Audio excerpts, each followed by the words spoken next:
Halo Sobat Struktur, jumpa lagi dengan saya Agus Setiawan. Kali ini kita masih mempelajari struktur beton bertulang untuk topik-topik lanjutan.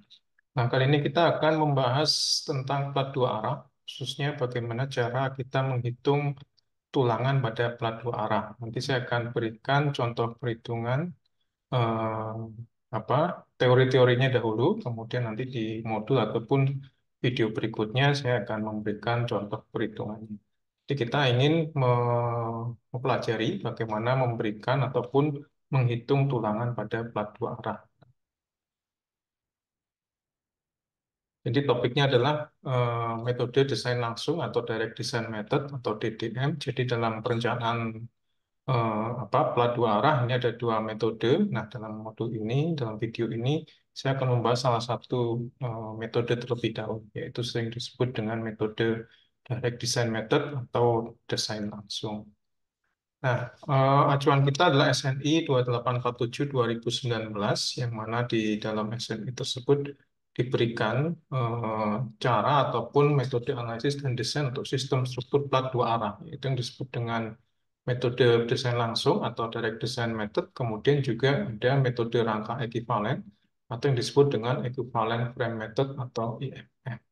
Nah, dalam video ini kita akan fokus ke metode yang pertama dahulu. Kita akan mengenal terlebih dahulu bagaimana teori dan dasar-dasar yang akan kita pakai.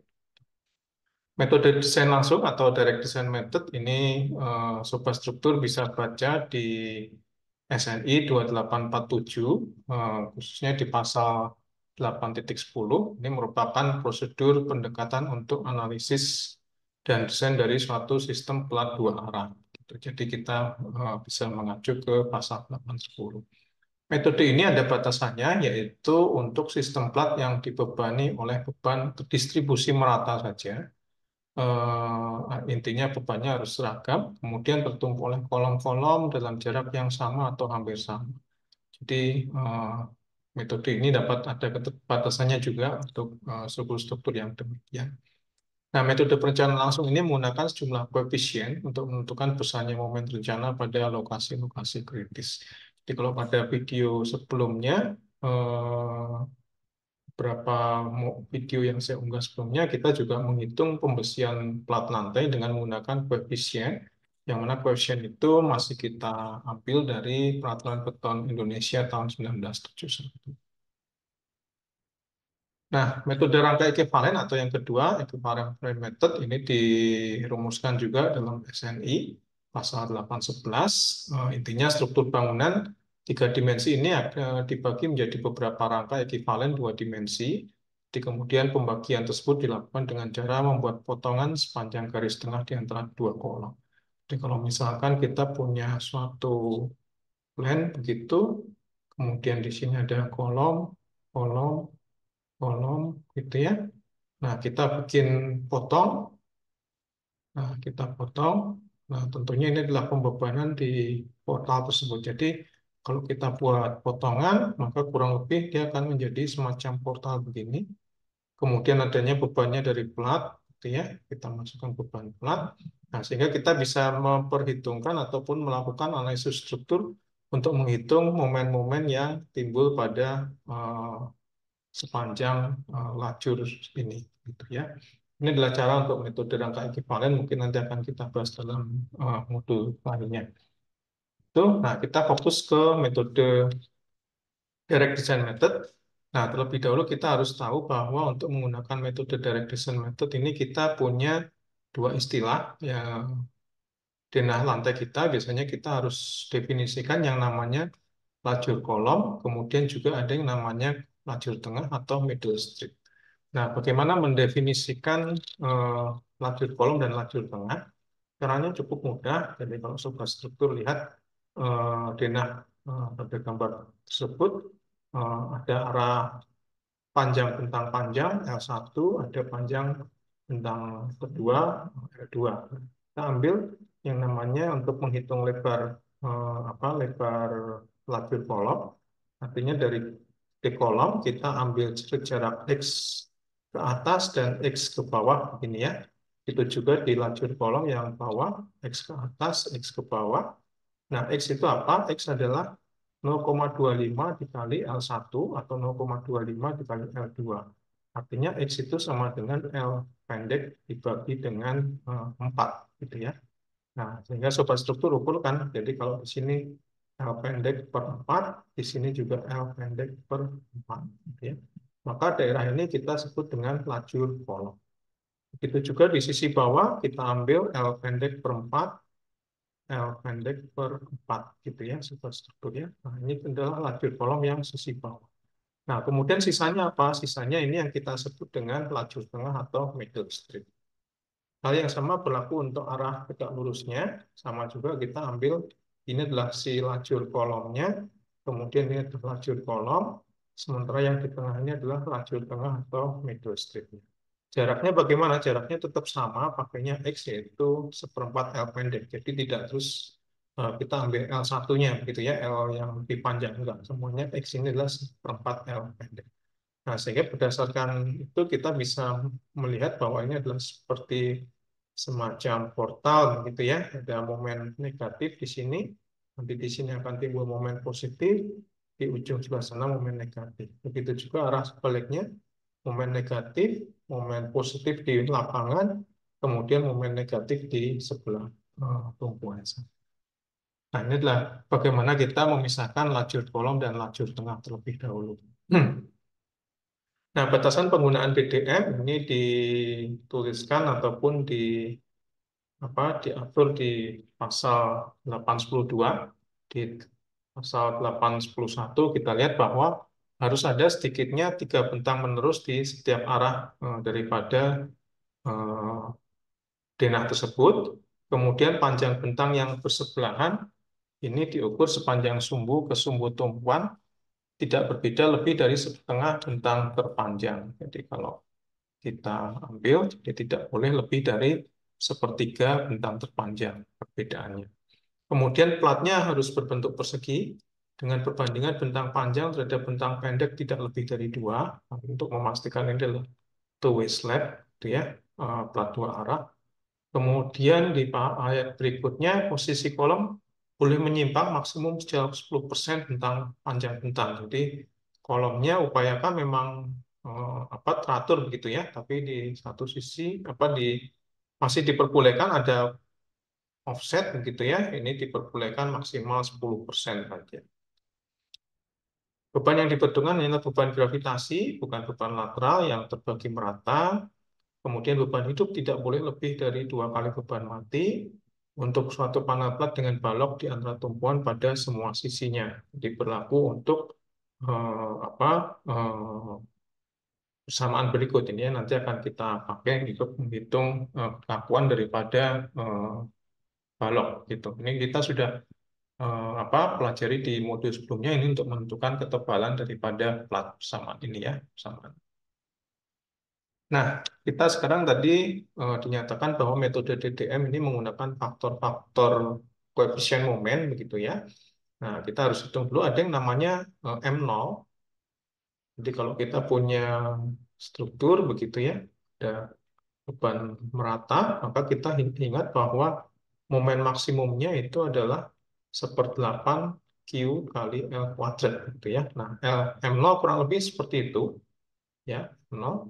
Jadi disebut dengan momen statis terfaktor total M0 harus ditentukan pada suatu jalan dibatasi secara lateral oleh garis pusat panel pada setiap sisi garis pusat tumpuan.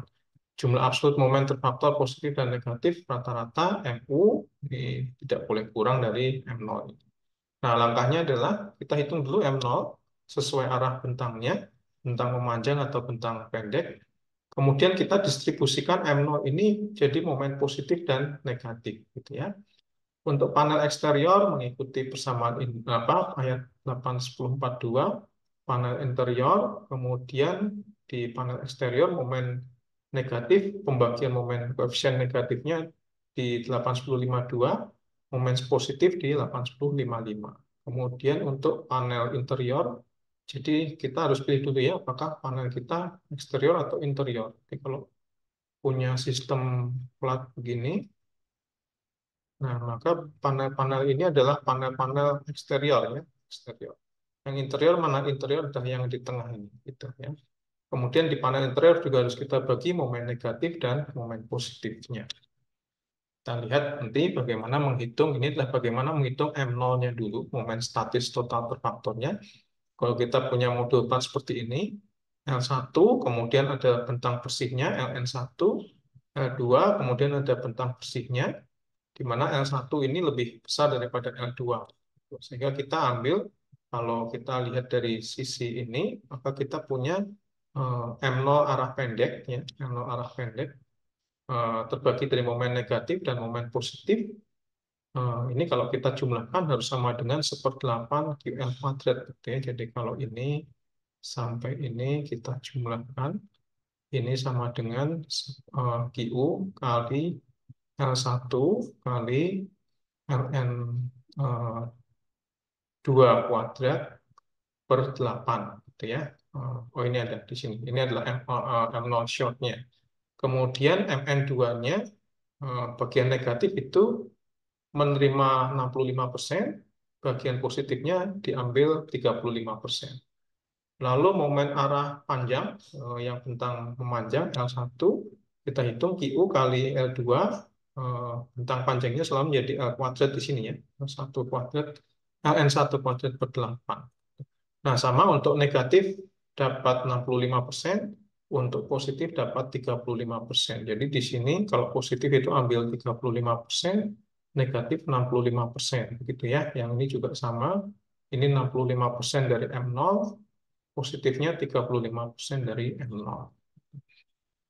Kemudian untuk bentang ujung, jadi untuk plat-plat pada bentang ujung, kita juga akan bagi. Jadi untuk bentang tengah pembagiannya begini ya, 65, 35, 65. Kemudian kalau bentang ini seperti yang tadi, ya. Untuk bentang ujung gimana? Tergantung dari tumpuan ujungnya. Jadi kalau tidak terkekang atau terletak bebas, maka 0, 63, sama 75%. Kalau terkekang penuh, tergabung dengan struktur dinding, jepit gitu ya, 65, 35, 65. Persis seperti interior. Ya. Kemudian kalau ada baloknya begini, kalau hanya ada balok tepi, jadi ini kalau yang ketiga kalau platnya ada tumpuan balok di tepi-tepinya gitu ya, di semua sisinya. Kemudian kalau yang nomor 4 ini kalau hanya ada balok tepi saja gitu ya, ada balok tepi. Kemudian kalau tanpa balok, flat plate, maka distribusinya 70, 52, dan 26. Nah, tadi kita bicara tentang momen apa untuk bagian pada bentang ujung atau eksterior gitu ya, bagian eksterior.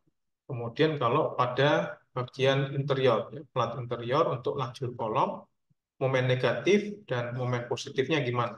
Ini sangat tergantung dengan rasio panjang bentang, kalau setengah, 1 dan 2. Kalau rasio kita ada di tengah-tengahnya, maka harus diinterpolasi linear. Ini untuk momen negatif, ya, momen negatif tergantung juga kekakuan balok itu. Kemudian untuk momen positif juga sama, ada terhadap rasio bentangnya setengah, 1/2. Kemudian juga memperhitungkan kekakuan daripada balok kita. Ya. Ini untuk momen positif, ini untuk momen negatif. Gitu. Sekali lagi ini adalah plat-plat interior. Jadi plat interior seperti itu. Nah, kita langsung lihat ke contohnya agar tidak bingung sobat struktur. Jadi kalau kita punya satu modul plat interior, jadi ini adalah plat yang di tengah. Jadi kalau kita punya denah begitu ya, punya denah begitu. Nah, plat interior yang mana? Plat interior yang ini gitu ya, yang ada di tengah-tengah itu. Ini adalah plat interiornya. Yang ini bukan ya. Ini bukan. Oke.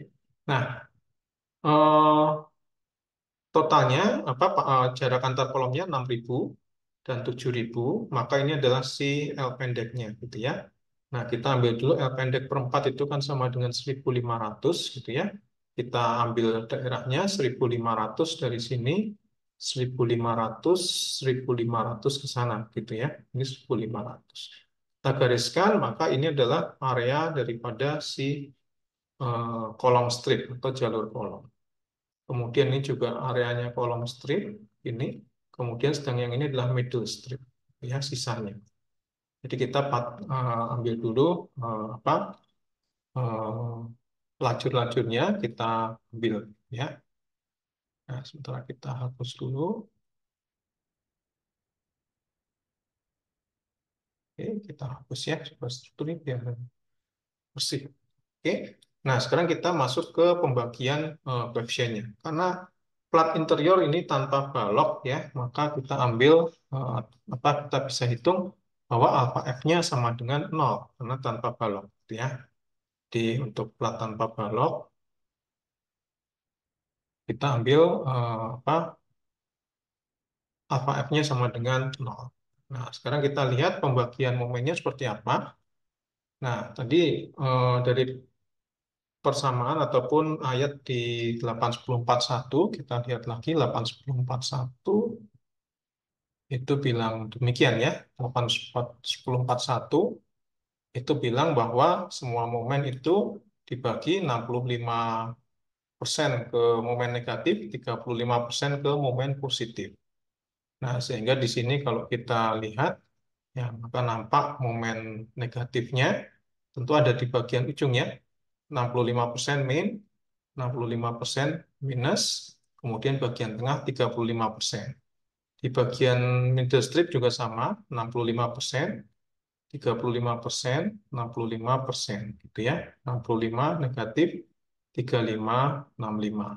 Ini pembagian M0-nya dulu. Karena kita dalam arah memanjang, maka M0-nya adalah M0L, gitu ya. M0L tadi masih ingat ada di bagian ini, M0L-nya. Nah, ini. Di M0L-nya adalah ini. Oke. Nah, sudah. Nah, kemudian masih ada, ini adalah baru pembagian momennya. Kemudian sekarang akan kita bagi berapa yang lari ke kolom strip, berapa yang lari ke middle. Jadi kita bagi lagi M0, M0-nya tadi dengan cara kita lihat yang ini kita peroleh dari 81051. 81051 ini, jadi kita hitung momen negatif di jalur kolom. Jadi alfanya 0, kemudian L2, L1-nya, kalau kita lihat sama-sama 75 ya semuanya ya. Nah, sehingga di sini akan muncul angka 75%. Gitu. Kemudian untuk yang bagian tengah dari 81055, 81055 adalah momen positifnya untuk di jalur kolom, sama alfanya 0, berarti kita ambil yang di sini, semuanya sama 0,6 ya, Sobat Struktur ya, sehingga yang angka di tengah ini menjadi 0,6 gitu. Oke. Ini berarti sama dengan yang ujung kiri. Nah, kemudian sisanya gimana? Karena ini udah 60% diambil di lajur kolom, maka sisanya adalah 40% yang lari ke middle strip gitu. Sehingga ini kalau ditambah ini jadi 100% gitu ya. Lajur kolom yang bawah sama dengan yang atas, faktornya 0,75, 0,6, 0,75. Nah, sehingga koefisien dari mana? Kita bisa kalikan angka-angka yang ada di sini gitu ya. Kalau kita kalikan, ini kita kalikan semua angkanya, kemudian kita rangkum. Nah, ini adalah koefisien momen yang bisa kita pakai untuk menghitung kebutuhan tulangan dalam arah memanjang. Gitu. Di sebagian sini kita harus hitung untuk memikul 0,4875, bagian momen positif 0,21 M0, bagian negatif di sana sama minus 0,4875. Di daerah middle strip minus 0,625, 0,14 positif minus 0,1625. Nah, Sobat Struktur perlu ingat bahwa momen positif, negatif artinya tulangan ada kita pasang di atas begitu ya. Kemudian yang positif nanti kita pasang di bawah gitu. Di bagian ini akan dominan di atas lagi. Gitu. Nanti sedemikian halnya untuk yang arah pendek, koefisien sama. Kalau Sobat Struktur lihat yang berbeda hanya di bagian M0S-nya. Jadi kalau yang di arah panjang tadi pakainya M0L gitu ya, sehingga nanti kurang lebih tulangan kita akan seperti ini ya, Sobat Struktur ya. Di sini tadi tulangannya di atas, di sini tulangan di bawah, di sini tulangan di atas gitu ya. Kemudian yang arah sini juga sama, apa? Di sini tulangan di atas begitu. Kemudian di ini tulangannya di bawah. kemudian di bagian sini di atas lagi, begitu, dan seterusnya. Kalau kita lengkapi, lihat sobat strukturnya, menghadap ke bawah, itu ini menghadap ke atas, kemudian ini menghadap ke bawah, gitu. Nah, kurang lebih begitu, tentunya nanti perhitungan tulangannya kita ambil sajikan di contoh lainnya. Ya. Nah, kemudian untuk momen negatif eksterior, untuk plat-plat yang eksterior, ya, untuk lajur kolom, maka kita harus menggunakan tabel 8-10-52, gitu ya. Ada faktor baru yaitu beta T yang dihitung rasio dari modus elastis balok dan plat, kemudian dikalikan dengan konstanta torsi dan inersia daripada si platnya, gitu ya. Nah, kita lihat untuk plat yang tepi, plat eksterior yang tanpa balok masih sama. Nah, karena plat tepi kita ambil koefisiennya jadi 8-10-42. Jadi 8-10-42 kita lihat itu adalah bagian ini, ya. Kalau plat tanpa balok berarti kita ambil case yang kelima, 70, 52 dan 26, ya. Jadi 70, 52 dan 26. Kita masukkan minus 70, 52, min 0,26, sama di sini min 0,26, 52, min 70 masih sama ya. Karena arah panjang maka ini adalah M0L. Gitu. Kemudian kita kalikan bagian tepi, kalikan 1 dari 8-10-52, aturan yang ini 8-10-52, jadi untuk alfa L-nya 0, untuk beta T-nya 0, maka di sini angkanya 1 gitu ya, sama ya, 1 semuanya. Sehingga di sini tadi adalah angkanya 1. Kemudian ini plat momen positif di tengah tadi dari 8-10-55, ya ini sebuah struktur 8-10-55 bagian ini alfa L-nya alfa F L2 per L1-nya 0, berarti di sini adalah 0,6 gitu ya. Oke, 0,6. Kemudian ini dari plat tengah sama seperti yang sebelumnya, di contoh sebelumnya dia masuknya ke interior berarti 0,75. Nah, kemudian yang di bagian lajur kolom berarti sisanya. Kalau ini 60 berarti ini 40. Di sini ada 1 berarti di bagian ini 0 sobat struktur gitu ya. Kalau di sini 75 berarti ini sisanya 25.